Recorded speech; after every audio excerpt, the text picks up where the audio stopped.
Good morning. Today we're interviewing Lilian Reichstein. It's the 15th of August, 2018. 14th, not the 14th of August? No? The 14th of August, 2018. Yes. We're now in Beit Vagan, Rehov Beit Vagan in Kiryat Ata, number 2, apartment 17. Fourth floor. Fourth floor. Good morning, Lilian. Good morning. We are interviewing you also about you and also about the story of your husband. So let's begin with your story and then we'll get to your husband. Please tell us about your parents, about your family. Where are your parents from? My parents are from a place called, one of my parents is from a place called Transylvania, which went between Hungary and Romania, back and forth. My mother's family is from Hungary, Dugri.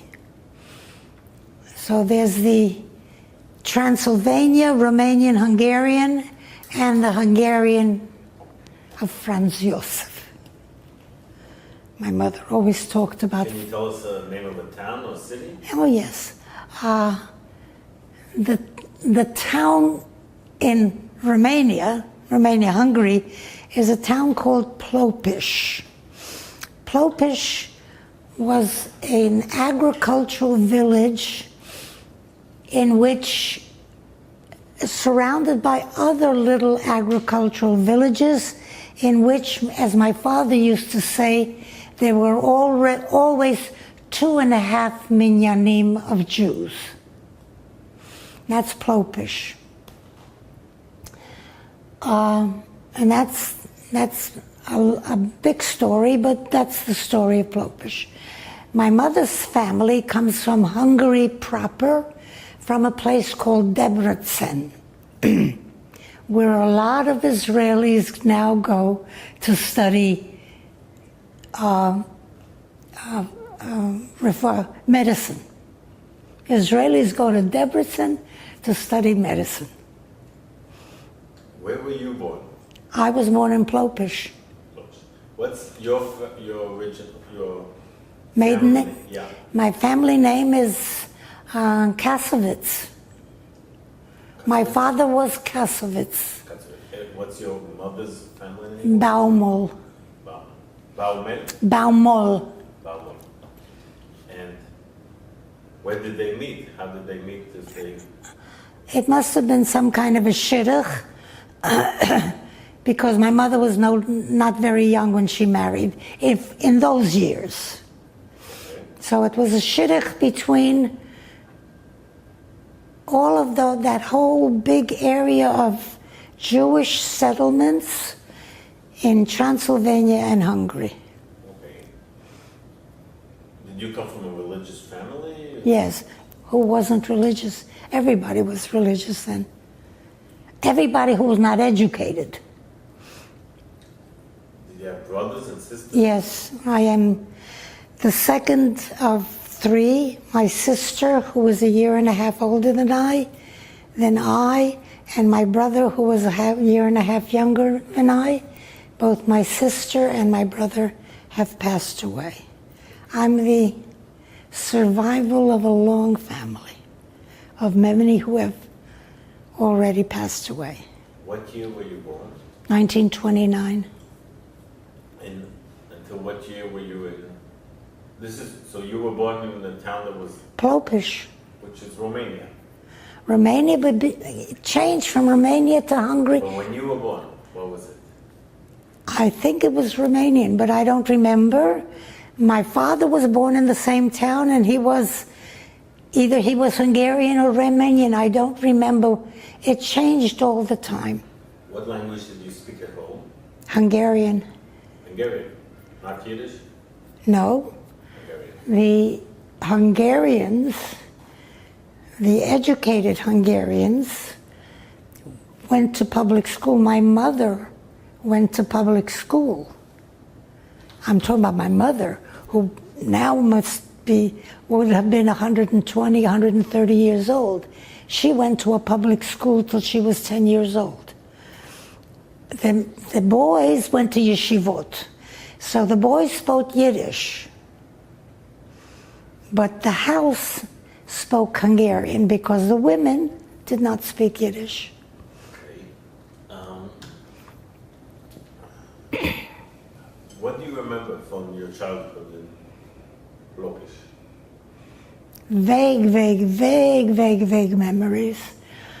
I remember a little house. I remember a grandmother. I remember sitting on my grandmother's back and jumping up and down, and she was saying, "Oh, that feels very good." But I don't really have there are pictures of my grandmother. I think my brother's family has some. I don't really remember her because we left in 1934. I was 5 years old. Now, why did your family leave? Okay. You know the expression running from the feds when you were trying to get away from making illegal whiskey? Well, that was the story that my brother and my sister and I always told each other because we left in 34. My father left in 31. And we always said, Ma pitom, after a girl and another girl, and the boy came and he went away. And we always used to tell a story, there was illegal whiskey being made in the house, and he was running from the feds.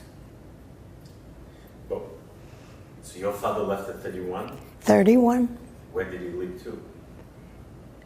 South America. And then at 34, all of you joined him? No, he left for South America because there were landsmen in South America. Jews always, landsmen were people from their area. Relatives, cousins. He left in 1931, and we left in 1934. Now, why did you ask why we left? Well, we were obviously waiting at one. I already had aunts who were coming to America, my mother's family. Young women, not married, who came in the 20s to America because there was nothing for them in Europe. And my mother's family was coming slowly and surely to America. And I think we were waiting to be able to join them. okay, so South America was like a stop before United States. We obviously had some kind of a tourist visa because I have pictures of myself at that age with my aunts and uncles in America. So where in what country did you get to? We went to Montevideo, to Uruguay. Why? Because they were landsmen.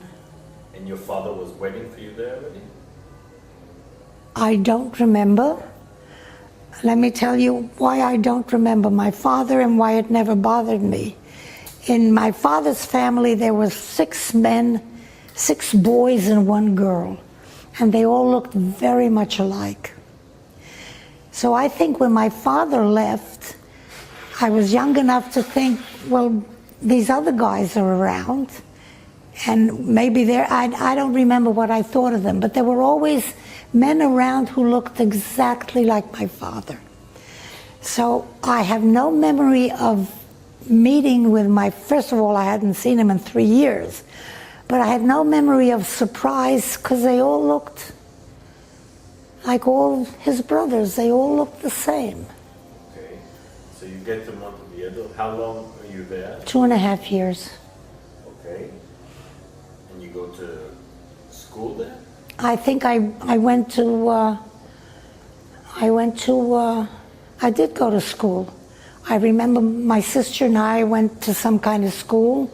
So I remember wearing smocks. So you know a bit of Spanish? I obviously was speaking Hungarian at home and Spanish in the neighborhood because we had a nanny taking care of us. And obviously it was Spanish. You remember the language? Not at all. Because it was a language that entered my life for a few years, and it never entered the house. So, Yeah. One second. Okay. And then, when do you leave to the United States?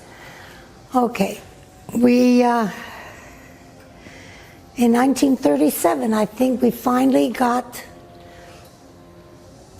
visas or an entry into the United States. Because I remember leaving Uruguay.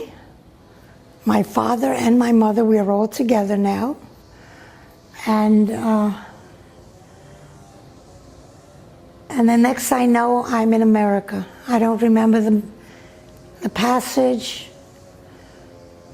I do remember that we stopped somewhere and there were red bananas. Where did you get to in the United States? In New York, Queens. Now, at this point, your father's with you already. We're all, the whole family's together. Since you got to Montevideo. Since we arrived in America, we arrived in New York, but my father and mother were setting up their business. They were living in one room, and my sister, my brother, and I were sent to live with an aunt and uncle in Indianapolis. My first memories of America were not my parents, but Indianapolis. For how many years? We went that for a whole year, and we used to go back every year. And my memories of Indianapolis are Tom Sawyer summers, where we husked corn and we sold lemonade. And really, if you read Tom Sawyer, those are my memories, and they're very pleasant memories. The family is here, there, and everywhere, but there was always my brother and my sister and I. So, Let's now talk about how I remember being with my family. okay. Not till 1937 or 38. When we came back from that year in Indianapolis, my parents had a small grocery store, and we lived in the basement apartment. And there was a big hurricane in 1938.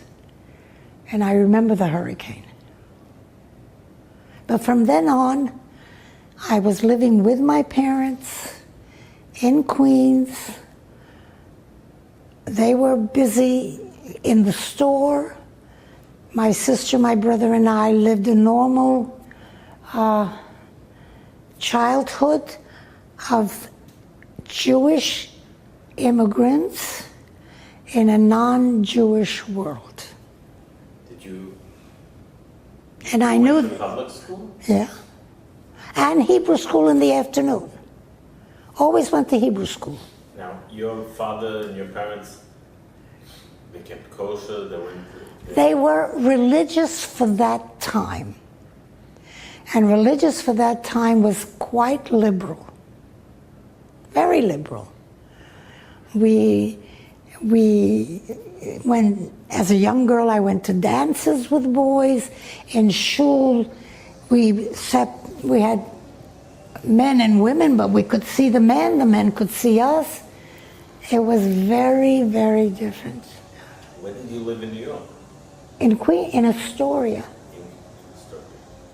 which is now the neighborhood in Queens to live in. It's the real gentrified neighborhood. So you, remind me, what year were you born in? 1929. I remember myself in the 3rd grade. Okay, 3rd grade, so you're like 10 years old? Mm-hmm. So that's 39. I went to school in Indianapolis for a year. Yeah. My brother was in the 1st grade, I was in the 2nd grade, my sister was in the 3rd grade. Not many memories, but I went to school, because when I got to New York, I was in the 3rd grade. Okay. And what do you remember of school in New York? How would you? Oh, I was in 7th heaven. I loved learning. I was an excellent student. I was living in a world beyond my Transylvania Debrecen world. I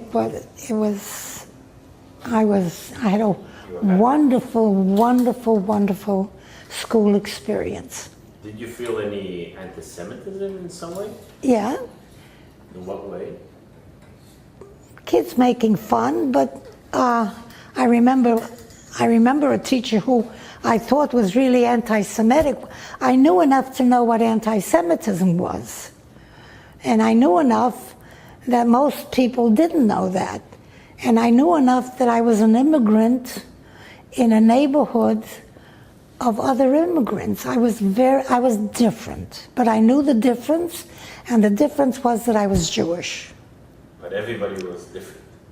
Oh, we had Italians. My best friend was a Greek girl. My best friend in third grade was a girl from Greece. There were Greeks, there were Italians, but that was different. At home, my identity was an immigrant Jewish child. What were the books on the shelves in your house? What was the cultural? No books. No books. No books, but there was a library. What was?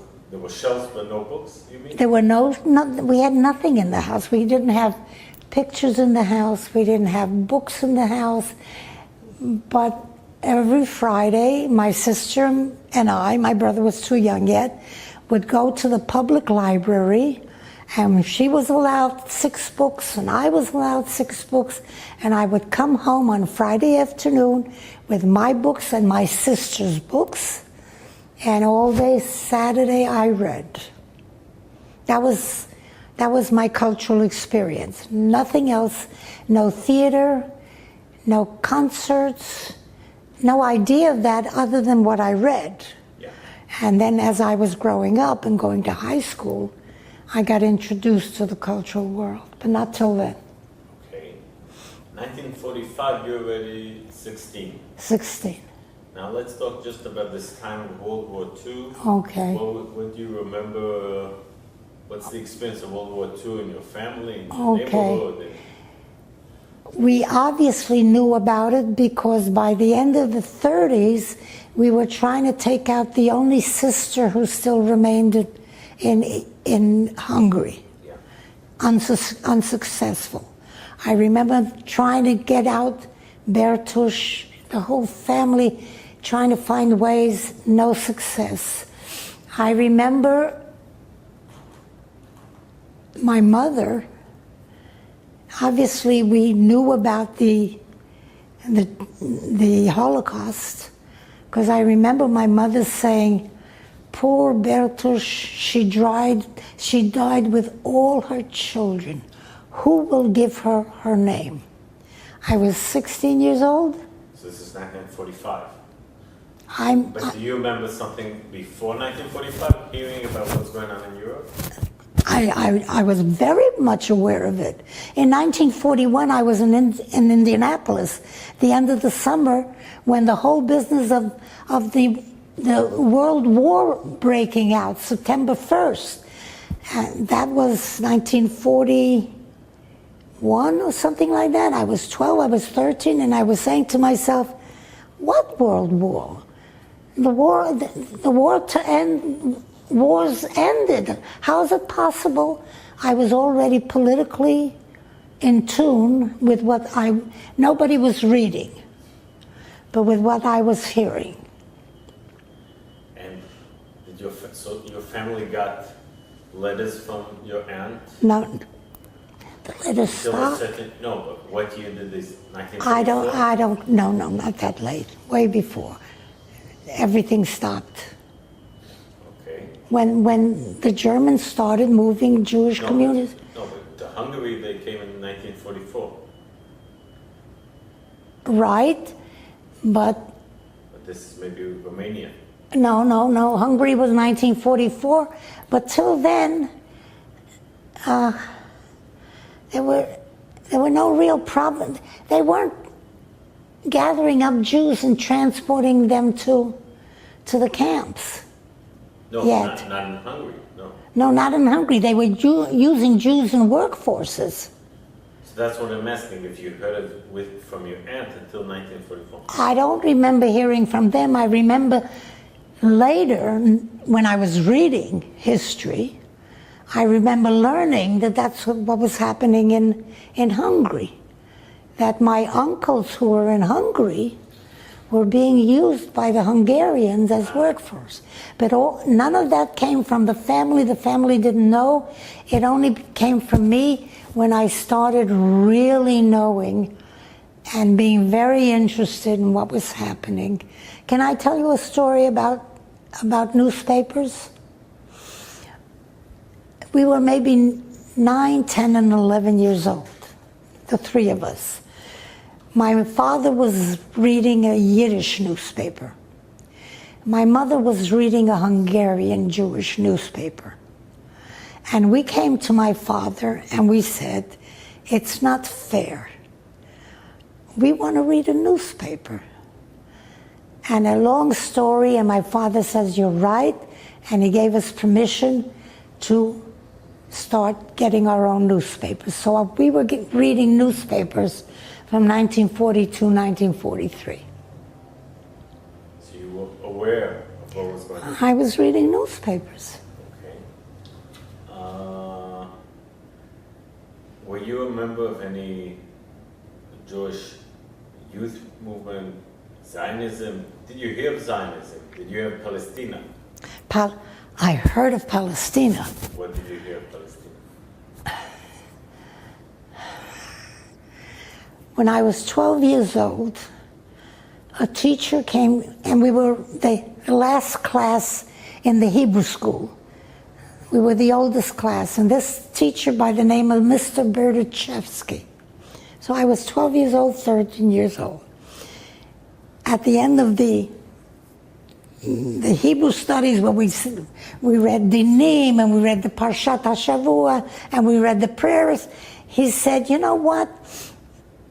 I'm ready to stay, and we should have a club.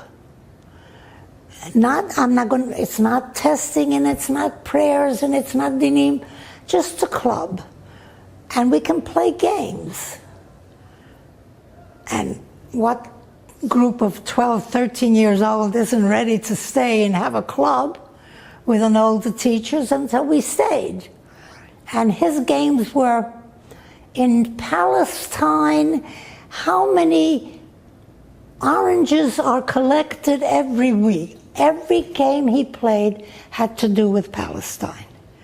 And that's when I became aware that Palestine was where you were not an immigrant, and everybody, and the major identity was Jewish. When did you learn this? 12 years old. From this teacher? From the games. In your house, nobody talked about it? No, but after that I remember a Pesach where I said, when I grow up, I'm going to go to Palestine and be a chalutza. And why did you feel? Why? Why? Why? Because I was an immigrant with an identity that was not the major identity, and religious, and a girl, and everything other. You felt an immigrant in New York? I felt the other, not only the immigrant, because there are a lot of immigrants, but my identity as the Jew, I suddenly began to realize that in Palestine, they were all Jewish. Did you have other Jewish friends? All my friends were Jewish. They came with you, or these are Jews that came 20 years, the families came 20 years before, they were born already? Many of them, most of them were not immigrants. They were born. Their family had come in the 20s or the 30s, but they were all Jewish. Beginning of the century. Yeah, but they were all Jewish, and we all went to the same Hebrew school. Yeah. And we all. But none of them identified with Palestine the way I did. None of them. Their identity, they felt part of the United States. Absolutely, like most American Jews did. Okay. Okay, so you don't remember any, other than this teacher, Was there any other youth movement, any other? I did not belong to a youth. There was no youth movement where I grew up. Maybe there was, but I had no connection with them. Okay. At age 16, it's 1945. No, 8:15 is 19. No, 16. I'm 16. Okay. And between 1945 to 1948, what happens in your life? I joined the Jewish youth. I joined Junior Hadassah. I somehow heard about a Jewish women's Zionist organization, Junior Hadassah, and I joined Junior Hadassah. Please tell us about it. What? Tell us about Junior Hadassah. It was Junior Hadassah was a mainstream, not socialist, not part of the Poalim movement, part of the Central movement. What became later the... How many meetings did you have a week? No, I don't remember going to meetings. I remember just listening about them for a while, and then only when I went to college and I found these organizations organized, because in Queens where I was living there was no organization. Okay, so you became a member, but it didn't mean anything. No. I knew about them, but it didn't mean anything. I don't remember exactly. Okay. But by the time I got to college, What year did you go to college? I was 18, 47. 47 or 48. I went to college late because I was sick for a year. I had pleurisy and no mishane. And what college did you go to? Queens College. So you lived at home? Oh yes, took me an hour and a half to get to school. Okay. But at college, I found groups like myself. I found other Zionist groups, and the interesting thing that happened in college in those years, for some very smart reason, all of the Zionist organizations from the far right to the far left decided that they didn't have enough strength in college to have their own Habonim, Shomer HaTzayir, Hapoel HaMizrahi, a very smart idea. They all united into the Intercollegiate Zionist Federation of America. And for 4 wonderful years, all of the Zionist organizations in the United States spoke in the same voice. And my husband had a lot to do with that. We're going to start hearing about your husband in a second. Yeah. 1947, November was the UN. Oh. Do you remember that? I was at home, it was Erev Shabbat, and I heard it on the radio. On the radio? On the radio, and we were counting and we were counting. You heard it with all your family? Yeah. By that time, by 1947, Palestine became important to most Jews. Okay. Israel became So at important. this point your parents were already more aware? Oh yeah, they knew about Israel and they were pro-Israel, and by that time, unless you were a Bundist or something like that, which was the socialist communist movement, all Jewish organizations were pro-Israel at that point. And so you remember listening to the radio? Like it was yesterday. And what did you feel? The Messiah was on his way. He phoned at least, the old song, HaMashiach lo bahu afilu lo mitzalzel. Yeah, so at least he called. But we didn't know that song at that point. It was marvelous. Yeah.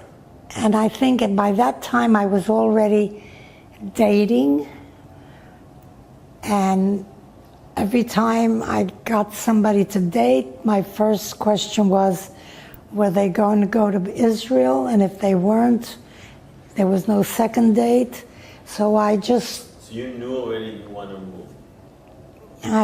there was no way I was not going to go and be a chalutza in Palestine, the way I decided when I was 12. And your brother and sister also felt this way? No. Nobody in my family.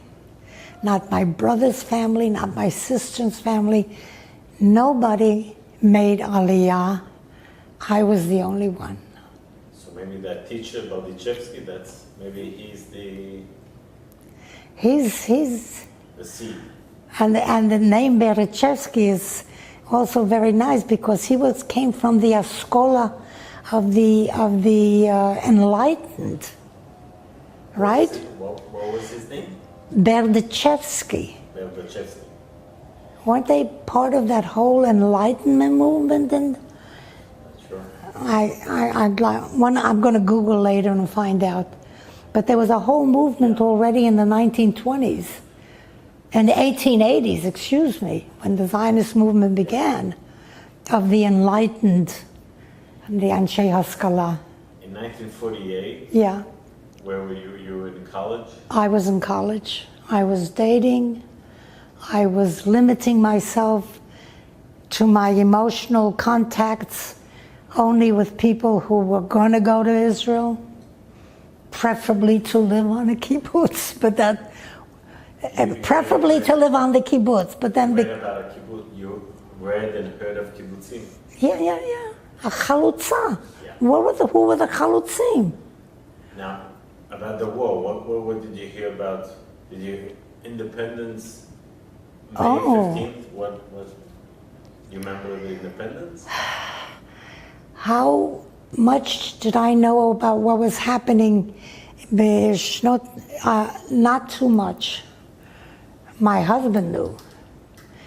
In the Hafuga, it was in 47 or something. Yeah.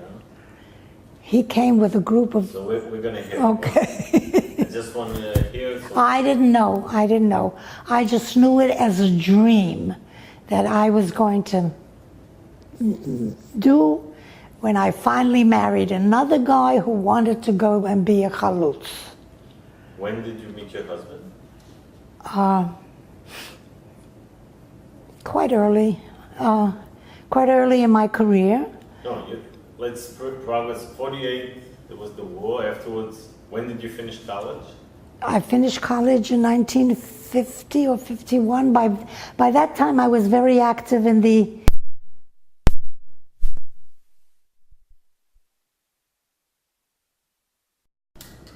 Yes. I was still looking for my chalutz. When somewhere, we used to have, the college kids, we used to have a 10-day camp. What year are we talking about? 47, 48. Okay. We used to have a 10-day camp of ISFA, of the kids getting all together, probably to look for boyfriends and girlfriends, but all of us Zionists. And I was very active in that movement. In fact, I ran one of the camps when this guy comes over to me and says, the first thing he says to me, "You know I used to be in love with your sister." Okay. That's what he said to me. I don't know how I got to know him. And then he realized that maybe he shouldn't wait for my sister, but he would be ready to look at me. And that's when Jerry Reichstein came into the picture. He was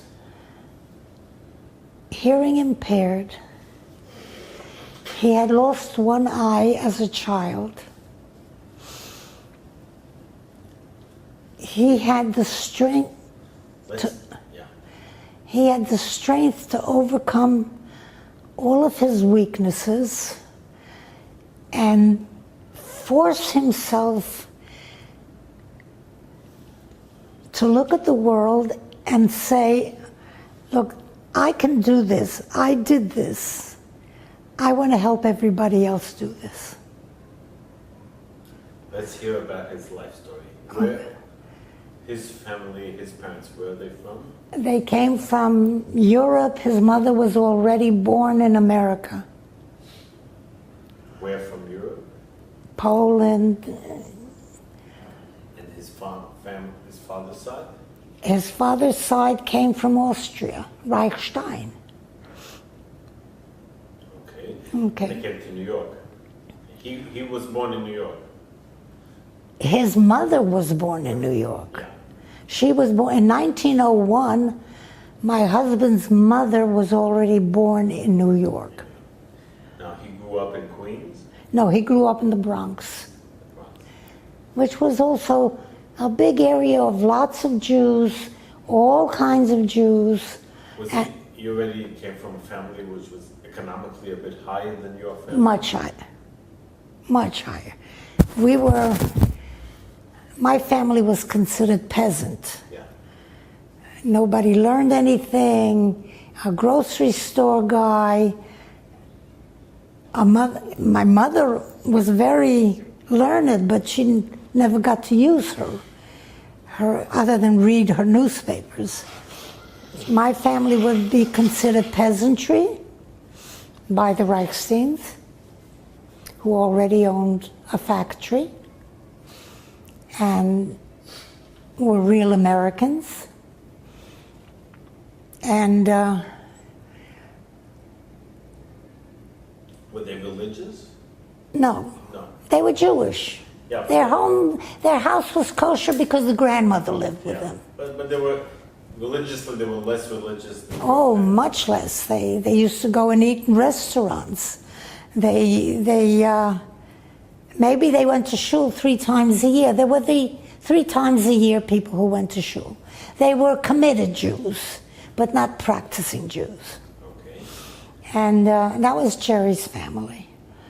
And When did he get involved in any Zionistic activity? okay, When did it begin? I'm trying to remember what he told me. His family always felt that he had no real chance in the world. Why? He didn't have hearing, he lost his eye. He didn't hear at all? No, he had a lot of hearing, but he was hearing impaired. He didn't hear. One eye he lost when somebody shot something into his eye. Oh, so he heard in one ear and saw in one eye. That's right. But he was like a mugbal. And I think Jerry felt that they thought of him as a mugbal. Yeah. And I think that something in him said to him, I know I'm mugbal, but I'm not a mugbal. I know I have limit. There was some strength in him that you can only say was angel given. He had this feeling about his own his own image. I know I don't hear, and I know I don't see, but I know who I am. He had this strength, that's all I can say. He had this strength in him. So tell me about the beginning of his activity, his awareness of Okay. He tells the story that he joined the Boy Scouts, the Jewish Boy Scouts, because he was always very social. And the Boy Scouts were always offering a weekend with Girl Scouts. He's 14, 15 years old, and he's telling his friends in high school. And there are never any Girl Scouts. And I would like to go, I would like to meet girls. And one of his friends said to him, oh, you're interested in joining a club where there are girls? And he said, yes. And this friend says, I have a club like that. It turned out to be a guy in Habonim.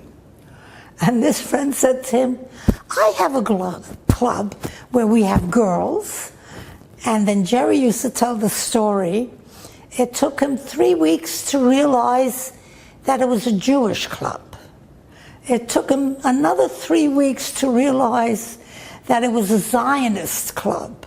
And it took another 3 weeks to realize that it was a Jewish socialist Zionist club. By that time, he was clicked to Habonim.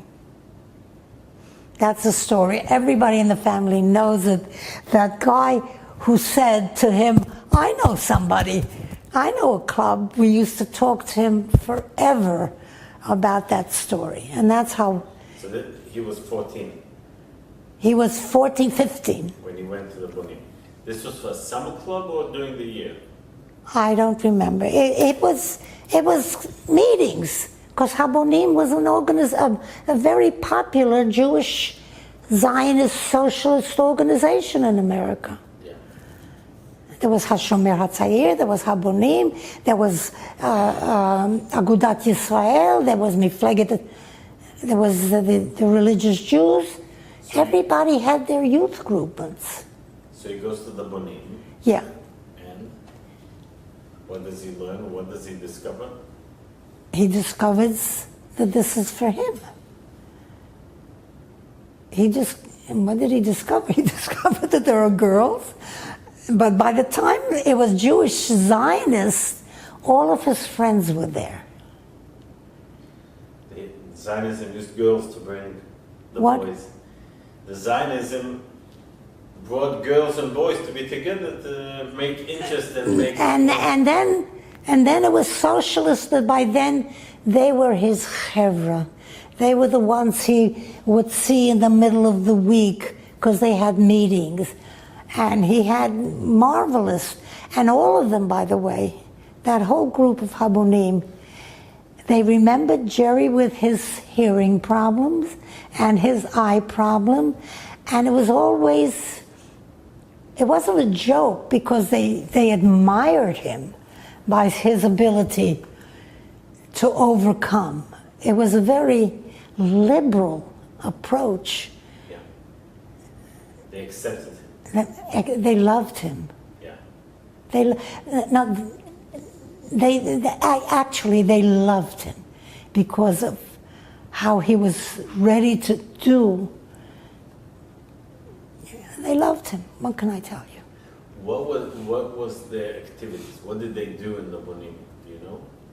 Well, he told me that they used to have weekly meetings, and they used to have summer camps, and they used to have meetings, and they had a parliament, and they used to make decisions for themselves, like youth movements. What was the socialist Zionistic? What? By that time, he was a committed socialist No, but Zionist. I'm asking, what was the activity connected to socialism and Zionism? What did they do that? Like all the youth movements of all the other groups, they were brainwashing them. Yeah. They were brainwashing them. They were telling them that this is what's right, and here are your group, and we are all together, and we love each other, and we would do anything for each other, and we. How many people were in? Habonim? Yeah. It was quite a strong movement in the Bronx, where Jerry was living. You'll have to ask other people. Okay. The history of the Habonim is, here it is, printers, builders and dreamers, the history of Habonim. So, he goes to the Bonim, he becomes aware of Zionism in Palestine. And then meets me When does he meet you? in one of those summer camps that the International Zionist Federation of America set up for 10 days at the end of every summer, so Jewish boys could meet Jewish girls. What year was this? What? What year is this? 47, 48, 49, 46, all the time. The youth movements always knew. When did you meet Wait her? a minute. The youth movements always knew that shidduch was an important part of their work. You marry somebody like you. But when did you and Jerry meet? What year? What? What year did you two meet? It must have been 49, 50. So let's just talk. You said that your husband was connected to collecting weapons and... Oh yeah. And then when I started dating him and hearing his stories, I started hearing everything that he had done. So please tell us. So that's okay. At age 15, he went to the Bonim, and he becomes aware. 16, he's in Habonim. 18, he's in Habonim. 18, he's already... he was older than you? Yes, he was 4.5 years older than me. Okay, so when he's 18, that's 25, so that's 1943. And he didn't go into the army. A lot of the Habonim boys were not around because they were in the army. But because of his mugbalut, he was not in the army. To him, it was the tragedy of his life. He would have wanted to be like the other guys fighting to free the world. Okay. And in 1943, what does he do? He was in college, I think.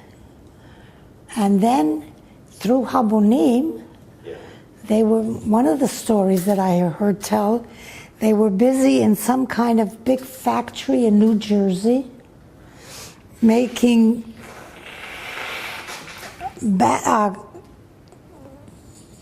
all kind bundles of what was supposed to be peas or vegetables and opening them up and throwing them away and putting bullets in. Bullets? Bullets. Where did they get the bullets from? The Haganah was organizing all this. No, they were sending this to Palestine? Yeah. Okay. That's the story of the Haganah. How the Haganah organized the Jewish movements, Zionist movements, to help out in the war effort. That's the story that you'll find. So what did Jerry tell you? He told me these stories, how one day he was told he has to come to New Jersey, and he put on a mask, and they were opening it, and they were lasering it together and all kinds of fumes. And then when he went home, he had to explain to his mother, he had these red marks on his face, and he quickly went to sleep so his mother wouldn't see him. It was all hush-hush. But he was there for a while or for one day? No. He was active in that movement for years. So can you tell us all that you know about his activity in this That's what I know. I only know that it was active. I only know that it was organized. I only know this one activity that I heard about. But that there were many others going to the Haganah. No, please. I want to understand. He was active in a factory. He was active in a movement that the Haganah had prepared. What was the name of the movement? The Haganah? So he was active in the Haganah in the United States. He was used by the Haganah as a person in the youth movement. Go into the Haganah. There's a whole story about how the Haganah, the Israeli defense, took advantage of the Americans, not only the Americans, Canadians and the ones in New Zealand, all over the world, how they used the Jewish youth movements. Yeah. I only have snips and stories. So. And because nobody else was around, they were all in the army, Jerry was very useful to them. So who was he connected to? Who was getting in touch with him? The Haganah. Who in the Haganah? I have no idea. They were somebody that was based in the United States? Go look up what the Haganah was doing. No, I'm asking about Jerry. I don't know. He didn't tell me. He just knew that it was very organized. He knew where he had to appear.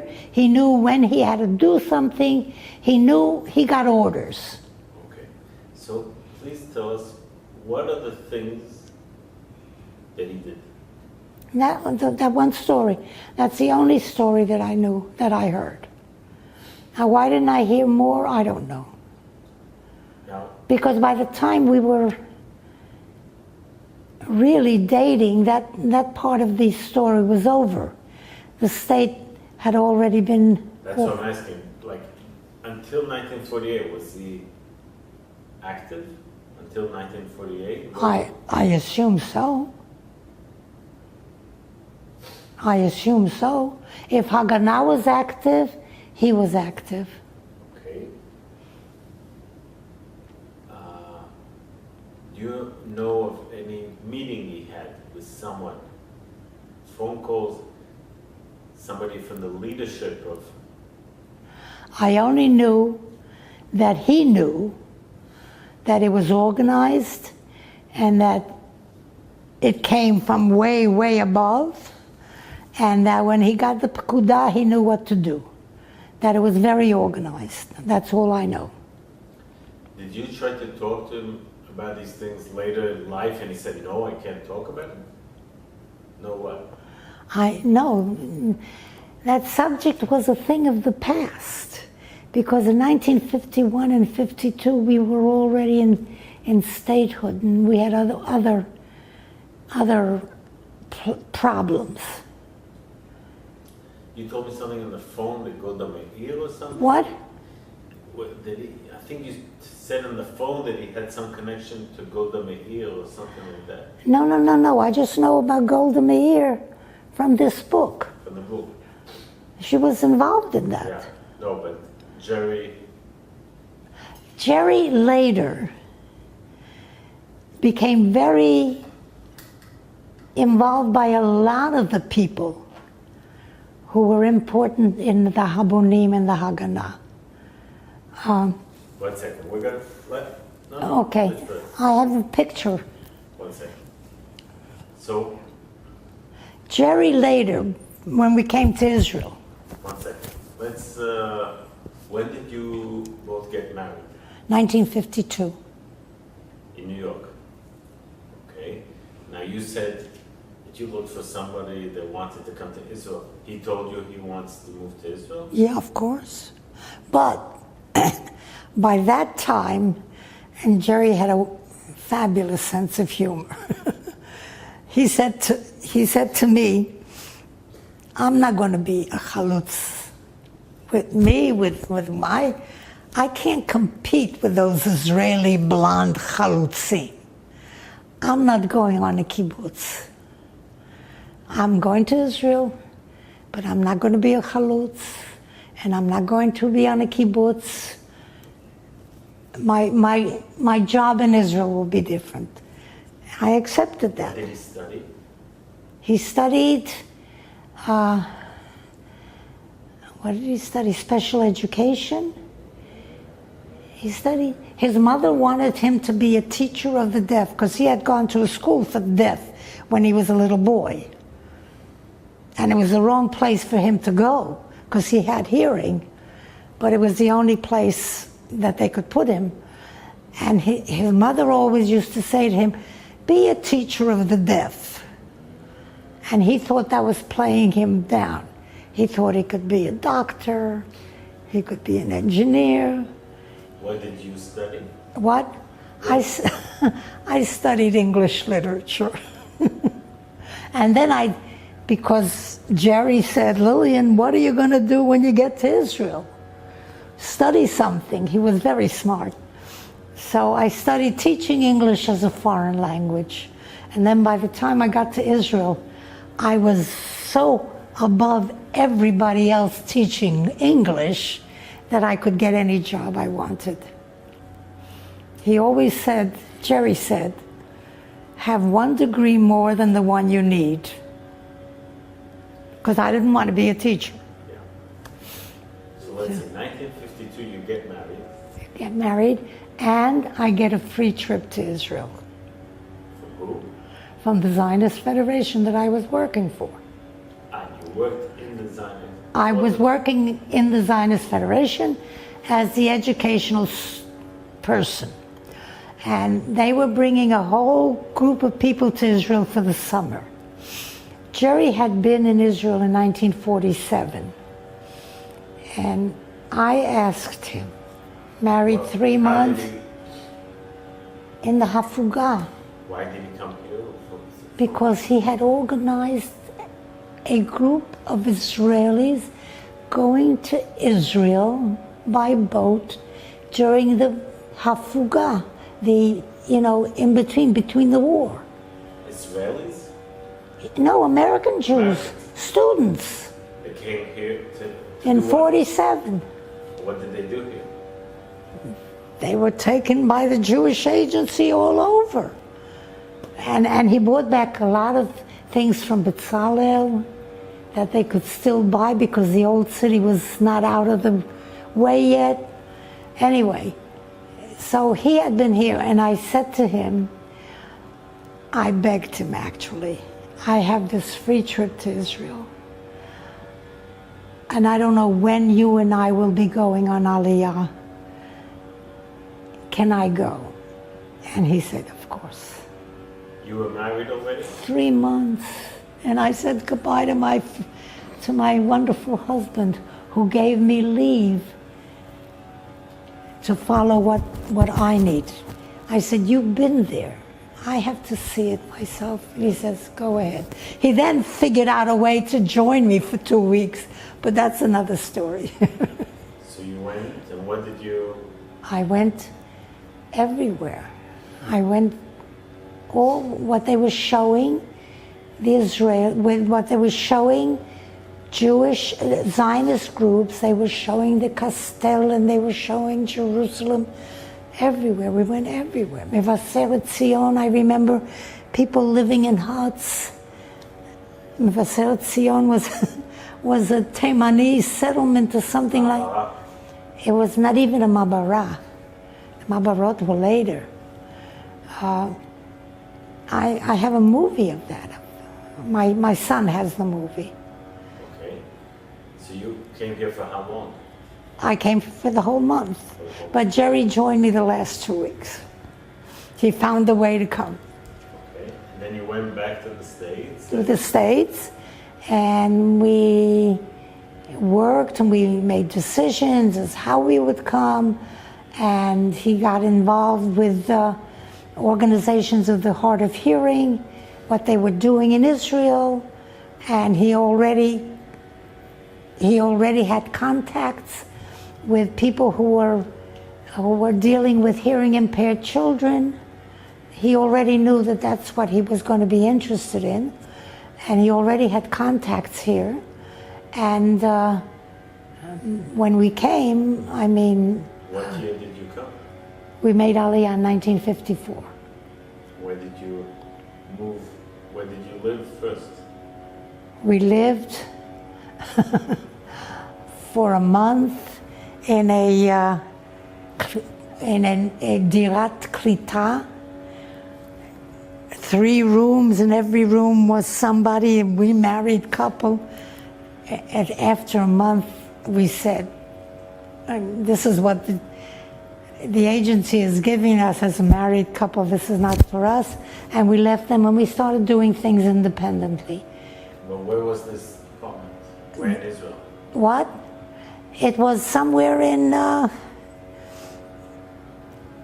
don't remember, somewhere in Tel Aviv, in North Tel Aviv. Tel Aviv. And then when we left that and decided that we were a young married couple and we had to live by ourselves, we found an apartment in Yad Eliyahu.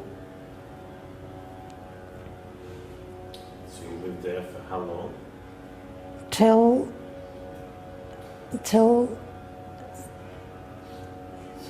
the American Shikun was built in 1956. By then we were organized. Americans had dollars, and a lot of the territories where Arabs ran away from, including Herzliya Pituach, that was abandoned Arab territory. The only ones who were allowed to do anything with that were people who had dollars that then could be put in a fund so that when peace came, those Arabs would be refunded for that money. So that's where the Americans became very important because we had dollars. So where was the American neighborhood? Yeah, it was called Hitachdut Olei America. No, but where did you meet? In Herzliya Pituach. So you bought Right. a house in Herzliya? 23 families joined together to purchase the land. And we took in some British people and some South African people. But we were 23 families because we had dollars, which could be used for this fund, which was being saved for when peace came. And we bought that land. Hitachdut Olei America bought that land. And it was 23 dunams. And Each one had a dunam? we all got 3/4 of a dunam, and some of the land was public land, gardens and roads. So we had this 3/4 of a dunam opposite the sea in Herzliya Pituach. What did you work at by this time? By this time, let me see, this 1954? I think you said before 1956, maybe? Okay, 56. At this time, I was working for printing people. I was doing editing. I knew how to use the printer machine. When they found out I knew English, they used me to correct English. I was being used, but it was something I enjoyed doing. At this time, I found out that I was not going to have children, and we were waiting for their adoption. Now, how does this come into the... What was Jerry working in? What was he doing? Jerry was working with American funds which were given in terms of the settlement which was made with Germany. He was going around testing the hearing of children in Mabarot and things like that. He was connected to the Point 4 program, it was called. to help deaf people The also? Point 4 program was, we're getting money from Germany to do things here which would repay for what Germany did to the Jews. Germany was the only country who agreed to that, who accepted the sin and was ready to pay for it. No country has done it yet. No other country. Germany did it. So we're talking about 1956, 1957. By the way, when you said that there were days you wanted to live in a kibbutz. Oh, I was long gone. Long gone. The minute I married, and the minute Jerry became important to my life, I knew we were not going to live on the kibbutz. He wasn't, he didn't believe in that. No, he thought he couldn't compete with those blonde guys. He was very funny. Yeah. He was marvelous and wonderfully funny. So, tell us about, you said you adopted. Okay. So now, why is this? 1 second. Why is this important? It's only important in my story. It's not important in the Habonim story. It's not important in the Habonim story. 1 second, so we're Okay. in the year of 1956, Okay. 57? Yeah. 1 second, let's Yeah, I'm here in Herzliya Pituach. I know that I will not have children. And I had decided when I was a young girl that if I never had children of my own, I would not be like my many aunts and uncles, none of whom had children, and all of whom looked on us for their pleasure. I knew that when I was very young. And when I realized that I would not have children, the whole question of nature and nurture became very important to me. I understood the importance of biological, and I said to myself, if there's no place for nurture, then the world is terrible. Because if you can't believe that people can be taught good, then it's a world I can't think about. Now that's the way I see it now. I don't know if I really explained it to myself at that point. But as a teacher by nature, I'm really a teacher. As a teacher by nature, I say to myself even now, if there's no place for nurture, then the world is too sad a place. And that's how I looked at adoption. What kind of... So you and Jerry decided you want to try to adopt. Well,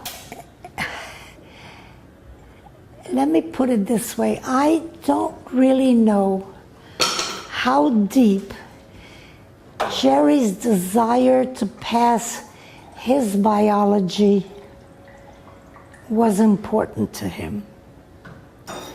I never asked him that. Yeah. I never asked him how he felt about his biology. Maybe I was too afraid, but I never asked him. So you decided you want to adopt. So it was me.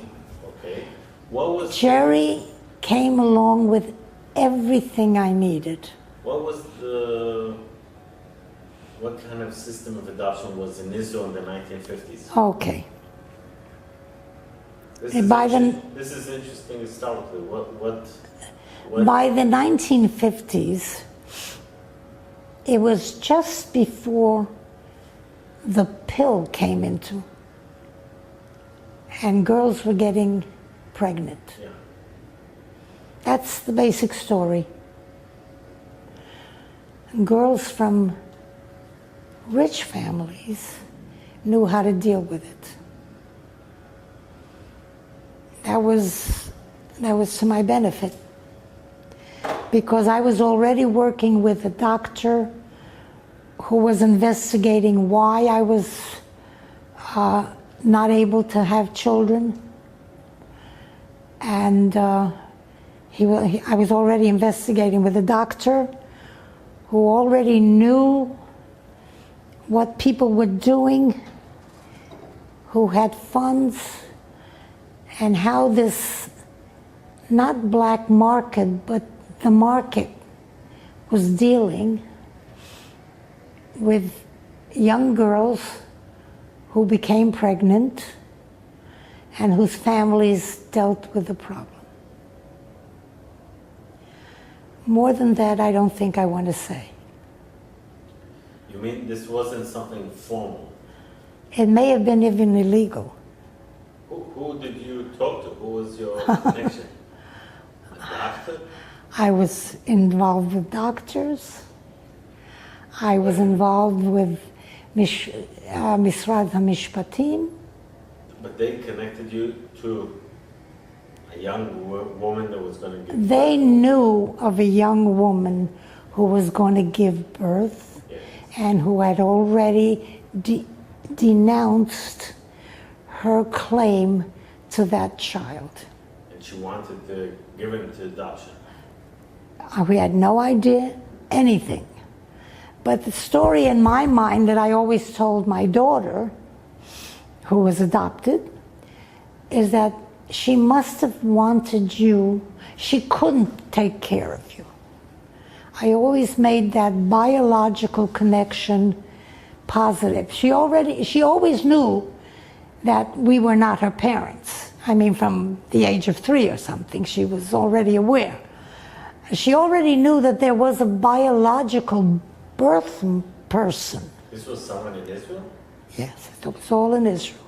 Now, just I have to understand, this was all done through like some kind of a systems, you say, of the... System, people who knew, people who got that person who gave birth to sign the right papers. Okay. I don't really want to get into that. And you adopted from the hospital, right from the hospital? 8 days old. She was 8 days old because she had to stay. She had jaundice and she couldn't be released. But we knew she was gonna be born, and we were already signed up to take her. I was waiting for What it. hospital? You know what? Asuta, I think. I don't remember. Okay. No, it was Asuta. I don't remember. We already knew in December. Hani was born in January 19th. We already knew in December that there was a child who had already been, all the papers that needed to be signed for the release of that child had been signed. So what year was this? January what? Well, this was 1958. 58. Hani? From Hanukkah of that year, we knew that there was a child about to be born who had been released. We knew the hospital we had to get to pick her up. We knew that we couldn't go to that hospital. Friends of ours went. And can you imagine? Friends go to what? To pick her up? to take the baby. Why not you? Because we were not supposed to be in any way connected. Nobody should take a picture of us. Why not? I have no idea. Who told you these things? What? Who was the The interlocutor. the what? The interlocutor? The guy who made them, all kinds of people. The person who had, How did your friends come? What papers did they show that they could take a baby? they just walked in and took her. They said, we're here for, and they had the name of the baby and they had the Teudat Zehut of the baby, and we're here for the baby, and they took her. Okay. And this was 58, January 9, no, she was born January 1958. She was released 7 or 8 days later. Okay. Surprised? No, I'm interested, like the system, like your friends went, you didn't go. We didn't go. We weren't allowed to be near there. And when I think we were in a park three blocks away or something, and when I don't even remember clearly when they came and gave us that baby. I just know that when that baby came into my arm, Yeah. my problem was solved. I had a family that I'd had a child to whom I had no biological claim, but that I could nurture as much as I wanted. And I have been repaid for that moment 7 times 7. Okay? So, And my children already, Hani knows the story, everybody knows the did story. you adopt more children? Yeah, we adopted another one. It was such a wonderful thing that we had adopted that little girl, and we were on our way to America to show her to the family when somebody came and said, we have another case. Are you interested? When Hani, how old was Hani? The summer of '59. Like 2 years after? No, Year and a half. a year. There's 19 months between Hani and Gidon. Okay. Gidon is adoption number 2. Yeah. When somebody came to us and said, are you ready to give up your trip to America? Because we have another case. Who comes to you? Which people from where? From what organization? From what group? The same people who came to us about honey. Just A doctor, a lawyer, who had already gone to that second person and made sure that she was signed and that the proper placements that she had to sign were signed. And so at that point, did you have to give a certain money to this woman? we paid. Well, let's first say that the decision, I turned to Jerry and I turned to myself and I said, if it worked with honey, let's take another. And he's Gidon, and we have Gidon. And now, did I pay? Yes, I covered finances. I covered medical expenses, but nothing was considered a schar tircha. It was all expenses. These amutot were very, very honest that they were not there to make money. May I ask, because they were adopted in Israel, is there any kind of system, that they won't afterwards be with, get married with their family members or things like that? Is there any kind of system? There obviously is. It's not anything I worried about at that time. But Chani worried about it at one point in her life. Yeah. But it's far away. It's enough time has passed. If that should happen, it's no longer incest. No, I meant if the state has some kind of registered information. I hope so. I hope. But you or Chani didn't. It wasn't our business to inquire about that. So that what? So you have Chani. So that's I'll get back to them in a second. So you said you were a teacher. You worked all the years as a teacher?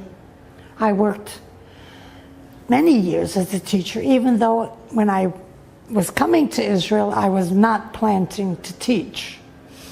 But Jerry, with his wisdom, said, what are you going to do in Israel? Prepare yourself for something. So I prepared myself for teaching English as a second language.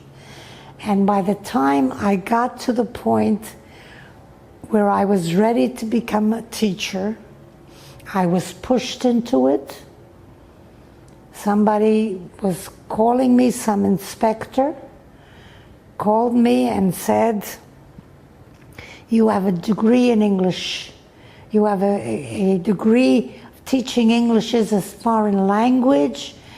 We may need you in a school in Rehovot.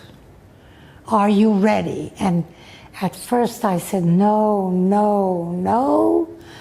And then Jerry pushed me, and August 26th, school begins on September 1st, I went to speak to the inspector. And I agreed that maybe I would be ready if the school needed me, I would go into that school. And the minute I stepped into that school, I found my Yehud. I knew I was a teacher. So you worked as a teacher for many years? I loved being a teacher. Where did you teach? I taught for 2 years in a Tichon Kachkamoni in Rehovot with immigrant kids from Mabarot who looked at me as if I was a creature from heaven, an American. I was young. I had beautiful clothes. I mean, to them, I was like somebody else. They loved me. And then I taught for 24 years in Herzliya. In high school? Or 2.5 years off good behavior. English? I taught English, and then I became, because they had extra classes. I became English, a special English, and I taught Hamlet, and I had a marvelous time. And I taught regular kids. And all these years, you and your family lived in Herzliya? Yeah, except we went away for 2.5 years. I don't remember when Jerry finished his doctorate. What did Jerry do these years? What did he work in? When he was here and I was teaching, he was going around in the field of hearing impaired, what was happening to kids who didn't hear. He was sent at one point to test the hearing of a kid in Abu Ghosh or something like that. And somebody in Misrad HaBriyut said, don't go there to test hearing. They don't have toilets in the school. Don't go there to test. So he was getting used to the idea that not all hearing impaired children had the same access. And that's what he learned in those 2 years. And how he became so aware of the Arab community not having, the Arab children not having access to what the Jewish children were. And that he was building his future on that. His future was, I'm going to change that. So what did he do? He set up organizations. He set up teachers. He set up, you'll have to go into... please tell us the names of the organizations. Bakol. They'll tell you the whole story. When did he establish? He started before Bakol. He started trying to get organizations of preschool children. And then he went into school children. And by the time he got to Bakol, he was talking to a large group of people who were becoming deaf. Bakol is an organization Jerry established. Go into any organization that was working with the children of the deaf, and you'll see Jerry. Now, he established Micha. You all heard about Micha. מחנכי ילדים חירשים אילמים שהם לא חירשים אילמים. He created every single organization in this country that deals with the hearing impaired, from infancy through the aging. So, 1 second. This is very important. I want to go step by step. In the beginning, when he came here, he worked for the state. Yeah, he was working for the Point for... Then he discovered that many things are not as he believes in, are not as done well as he thinks they should. Well, he discovered that not everybody had the same access to the hearing tests that he was giving. And then he decides... Well, I don't know if he decided right away, because there were so many in the Jewish world that also were not getting the same access.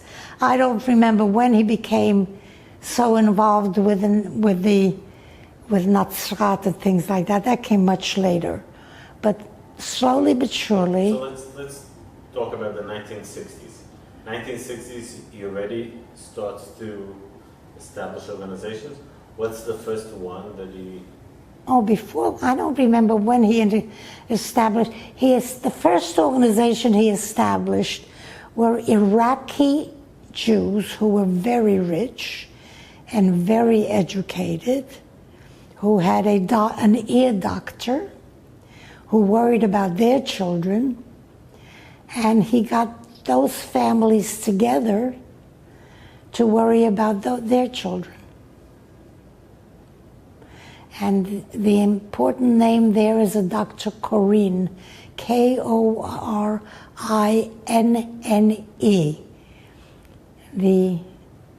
The whole Iraqi organization. The Iraqi Jews who were very Yeah. classy and very, So this was his first project. Who funded this organization? Jerry got enough people together and said they had to do something, and he went to this house and he got this person So to this give was donations. voluntary money. Donations. Amutot, as you call them today. So what you're saying is that Jerry's from the 1960s, he opened Amutot. He realized that things had to be done by Amutot. Yeah. And he himself opened them, and He himself convinced others to open them. okay, and He convinced those rich Iraqi Jews, yeah, and then he convinced another group of Jews. He convinced all organizations. He convinced people. and he was involved in getting the donations. He only said, I have to find out what the problem is. I have to find out why the problem is there. And then I have to find out how to solve the problem. He never was involved in how to solve the problem. That was already all other people that he convinced. Once he found out what the problem was and why the problem was, other people's. Can you explain? Can you give us an example? Can you tell us the names of the organizations that Jerry was connected to?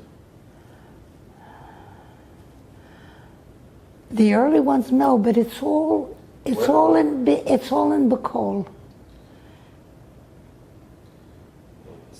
The Bacol organization is the organ. Bacol is now so important that they have a pras al shem Jerry Reichstein.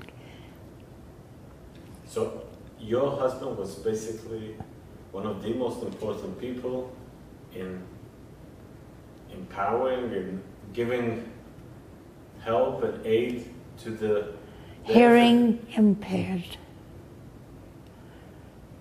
Every organization in this country started with Jerry saying, why is that a problem? What should be the solution? And what do we have to do to get to there? That was his goal. He didn't do it. He worked. He was a genius. No, I'm just trying to understand who provided the salary, who. Who paid for him? Yeah. He worked. He was. I understand he was also an academy person.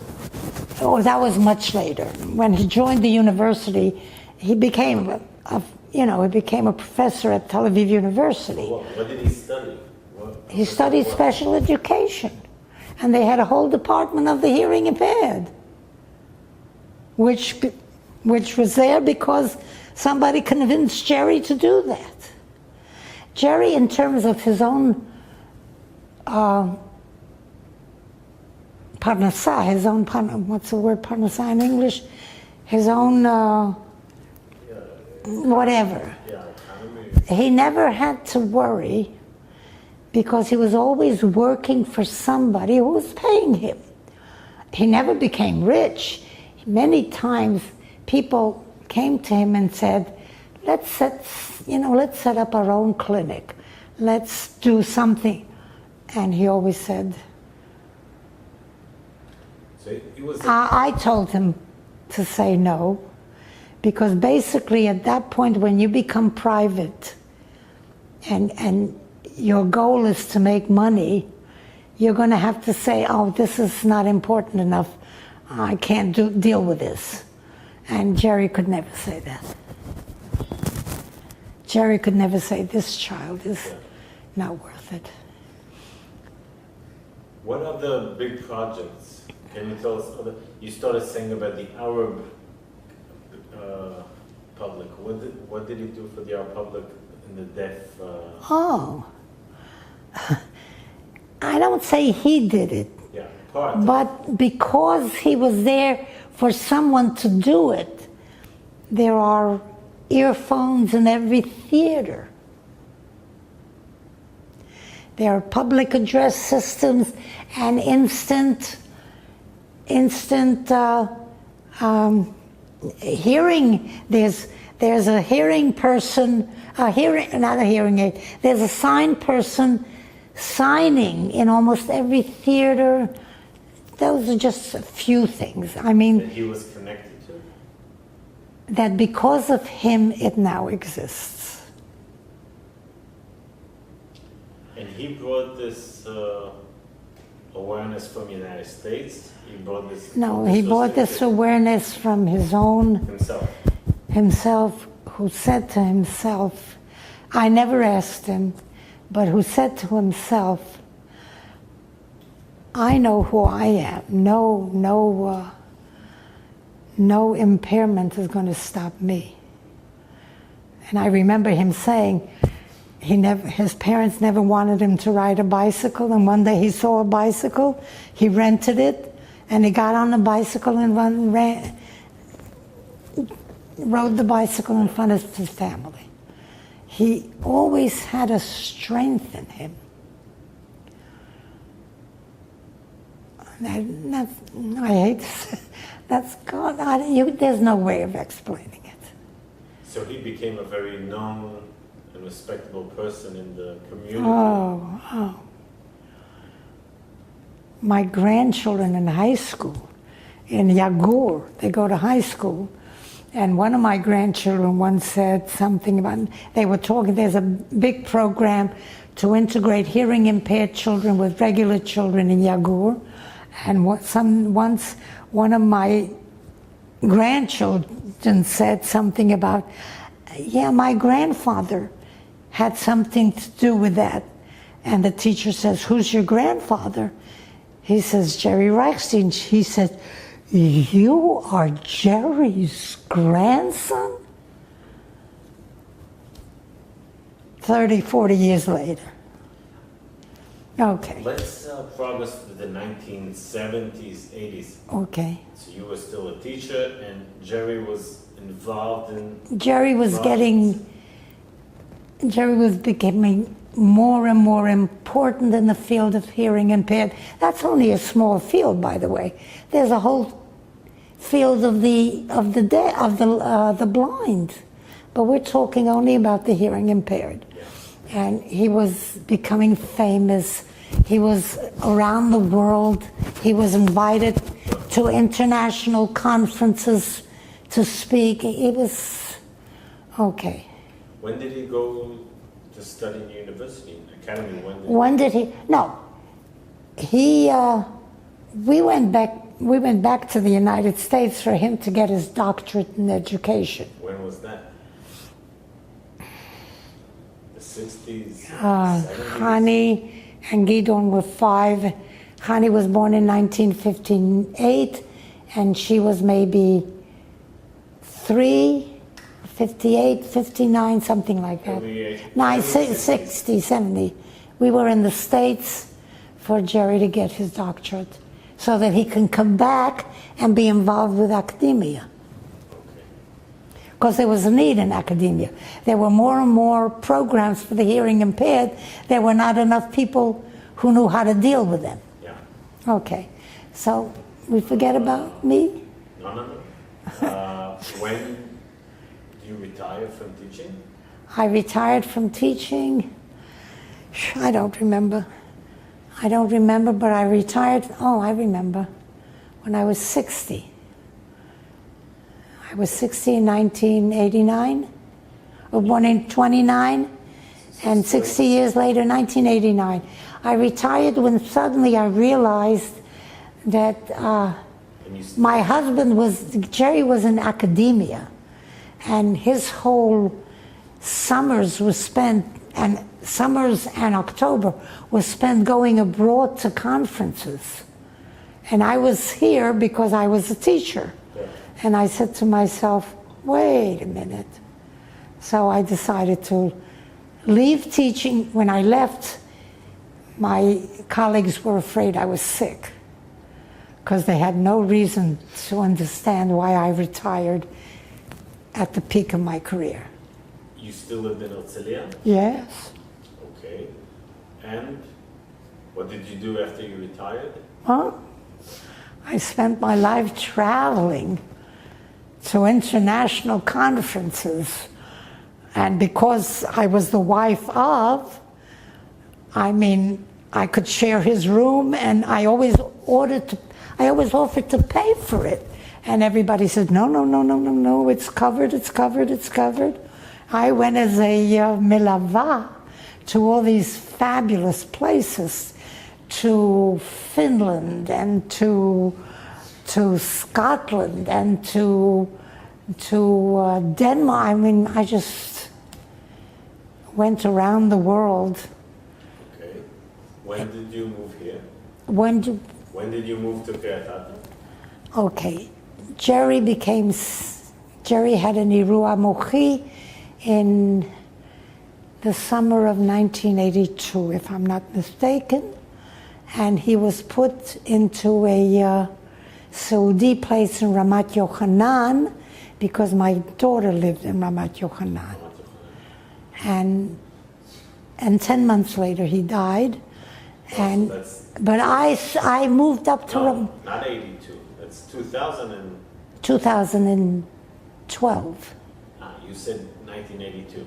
No, so when did he have the Irua Mochi? Yeah, 2012. 12, okay. Yeah. But one second, before we get to that, so until then you lived in Herzliya, okay, and your family lived in Ramat Yochanan. And your son, where did he live? In America. By that time, my son went to America, and that's a whole story, but he went to America 30 years ago, He lives there ever since? Yeah, and he comes here periodically, and I went there periodically. Those are visits. You have grandchildren?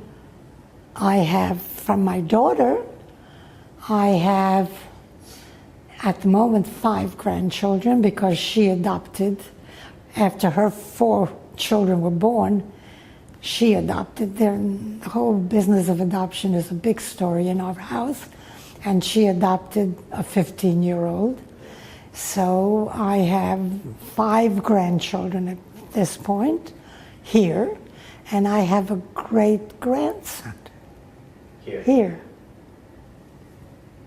You ask why I'm smiling? In Ramat Yochanan? And they all live in Ramat. No, they're all still members of Ramat Yochanan. 2 of my granddaughters live on Ramat Yochanan. The other 2, the third is still on Ramat Yochanan. He's 16 years old, maybe 17 already. But the others are still connected to Ramat Yochanan, even though they have until they're 30 before Ramat Yochanan says, are you going to come back to us or you're out of the picture? Okay. And they're not there yet. Tell us about the 90s and during the first 10 years of this millennium. How was, you still went around and all kinds of, around the world? And I went around the world, but Israel was changing. Israel was changing terribly. Yeah. Israel was becoming less of a social welfare network.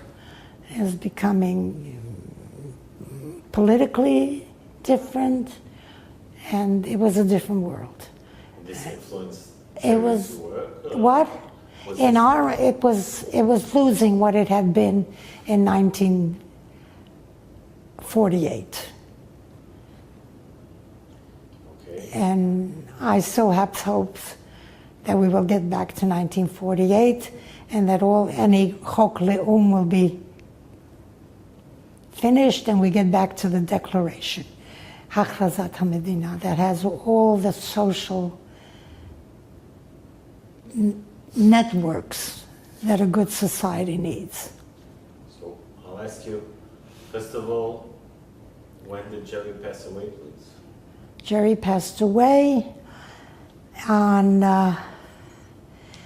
May 5th, 2013. I have the Hebrew date, but... And that's you moved here a bit before to be Oh, close no, to the minute he got to the Saudi place here Ramat Yochanan? in Ramat Yochanan, I physically moved north, though I still had the apartment in the house in Pituach. I physically did not go back to live in Pituach. There was nothing for me there. Yeah. I was, for 6 months, I lived with Chani on the kibbutz, and then I said to Chani, I want my own apartment. So I had different steps of actually physically living in Kiryat Ata from September 1st, 2013. And how's the move to Kiryat Ata? What? How do you find Kiryat Ata after living in Herzliya? I've gotten a new Sifat Gan Eden. I feel like I'm in a village. This little neighborhood of Bayit V'Gan is wonderful. I don't have personal friends, but I feel very much at home. The cab, I use a lot of cabs. The cab drivers know me. My doctor knows me. I mean, I'm fine. So, I feel I've gotten another home. yeah. Different than any I had, with the memories not connected here at all. But, so, you can't, I don't know anybody who can live with their memories from birth to death without some change. So to conclude our interview, we'd like this. What would you like to maybe say, maybe to your kids, your grandchildren, maybe to the people that one day will see this movie? What would you like? What's your message about Israel? What's your message? I just keep hoping and believe in nurture. Believe in nurture.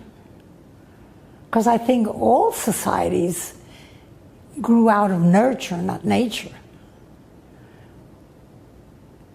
Okay? Lilia, I want to thank you very much. Thank you. Thank you very much. Okay, now.